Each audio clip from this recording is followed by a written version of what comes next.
Welcome to Transfermarkt TV. I'm your host Manuel Feth, and we finally get to talk about real football again. The Bundesliga is coming back this weekend with the big match between Borussia Dortmund and Schalke 04, the Revier Derby. Well, ahead of matchday 26 and the restart of the Bundesliga, let's take a look at some key stats. The biggest stat, of course, out of them all, scorers. Timo Werner in third place with 21 goals, 7 assists. He's just behind Robert Lewandowski with his 25 goals and 3 assists. And then in first place, Jadon Sancho, the most sought after prospect in European football, linked to Manchester United. The world will be watching the young Borussia Dortmund talent and see whether he can perform on the stage behind closed doors in the biggest game of the Bundesliga, in the Revier Derby on Saturday. Up next in our statistics category, the played every minute.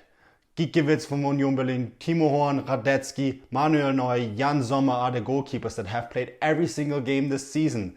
In field players, we have Oshipka von Schalke 04 and Zimmermann. We have that statistic, of course, also handy on Transfermarkt.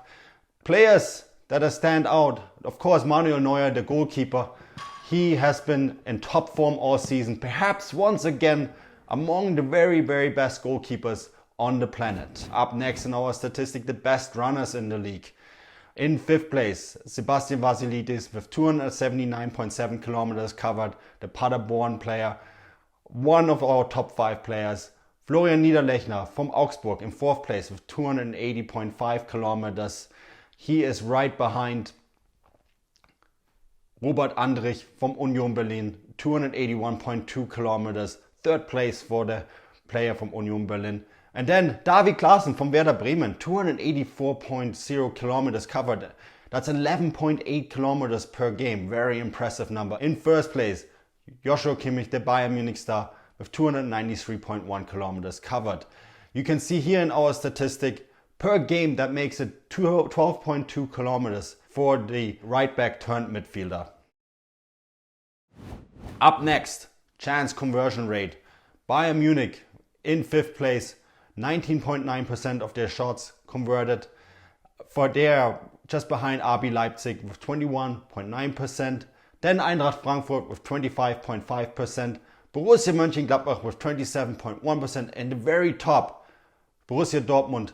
Not a surprise really the way Lucien Favre plays his football. It's very much designed to find the best chances in the game and convert them. 39.3% conversion rate when it comes to their chances.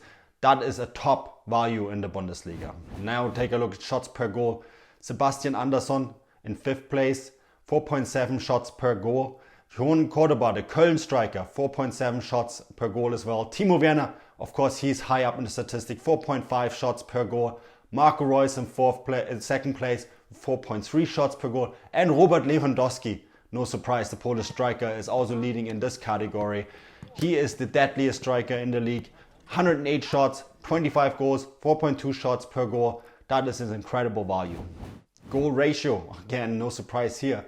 Timo Werner in the category right behind Robert Lewandowski. Timo Werner with 33.9% goal ratio. Robert Lewandowski 34.2%. But there is players that have done even better. Sebastian Andersson from Union Berlin 34.4%. Robin Quaison with 35.3%. And Ruing Hennings, he has 40.7% of Fortuna Düsseldorf's goals this season. Fortuna with 27 team goals, he has scored 11 of them. He is a goal guarantee for his side. Percentage of duels won. Well, let's see who are the top defenders in this league. On fifth place, Jonathan Tah, 64.7% of his duels won. In fourth place, we got Ozan Kabak from Schalke 04, the young, highly talented defender with 64.9% of his duels won. And then in third place, we got Felix Uduchai from Augsburg. He has won 66.4% of his duels. In second place, another defender, Dedrick Boyata from Hertha Berlin, 67.4% of his duels he has won in his favor. First place, Nordi Mukiele. Again, not a major surprise that we find a defender in the leading category in this, 68.8% of his duels won.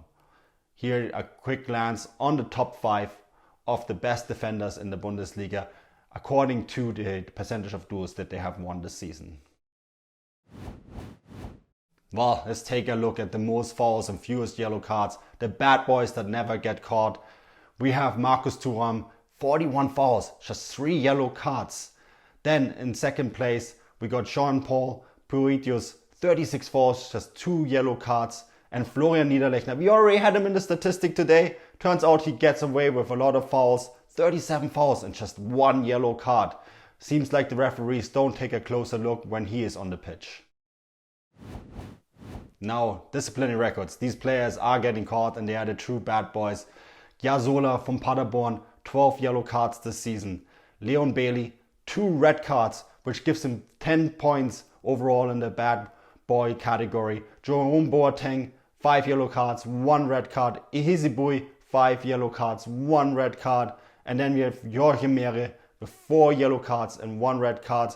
That gives him 9 points in the category of the bad boys of the league. But Jasola, yes, with 12 points, that's 1 point per yellow card. He is the player with the worst disciplinary record in the league. Then, of course, we have the Höchststrafe, as we call it in German football. Players that were brought on and taken off in the same game. Sargis Adamyan was one of them in the 60th minute in the game against Leverkusen. He was brought on and then subbed off in the 83rd minute. He was not the only player to receive such a Höchststrafe. Keep in mind though, most of the times it is because of injury concerns. Marcel Risse, for example, brought on in the derby between Köln and Leverkusen in the 56th minute, taken off again in the 87th minute. This was not for tactical reasons, but an injury concern. And we will see that that's actually the only time it's happened this season. Same with Julian Brandt, who was brought on in the 14th minute against Freiburg and then taken off in the 87th minute. Also, once again, not for tactical reasons. Yes, we might call this the Höchststrafe, the highest punishment in German, but sometimes the coaches don't have a chance. They have to take off players that are injured and make the second substitution. Now let's take a look at the average utilization of the various Bundesliga stadiums. On 5th place, the Alte Försterei, utilization 99.4%. Stadium has a capacity of around 22,000. Then in 4th place, the Rhein-Energiestadion, utilization 99.4%, capacity of 50,000. Then in 3rd place, the Schwarzwaldstadion in Freiburg, 99.7 utilization. Stadium has a capacity of 24,000. Then the famous yellow wall in Dortmund, the Signal Iduna Park, utilization rate 99.8%, capacity 81,365. And then in 1st place, Bayern Munich, every single game sold out. Der Rekordmeister, the biggest club in German football, every game full capacity. They have a capacity of 75,024 at the Allianz Arena. Sadly though, Bundesliga is meant to be a big part of that is of course the high attendance numbers. We won't be seeing any of that on match day 26 due to COVID-19. We have the Bundesliga back, but we have no fans in attendance. So these utilization rates will obviously not continue as the season continues this year. This is it from Transfermarkt TV today. Thank you for tuning in and stay tuned for much more.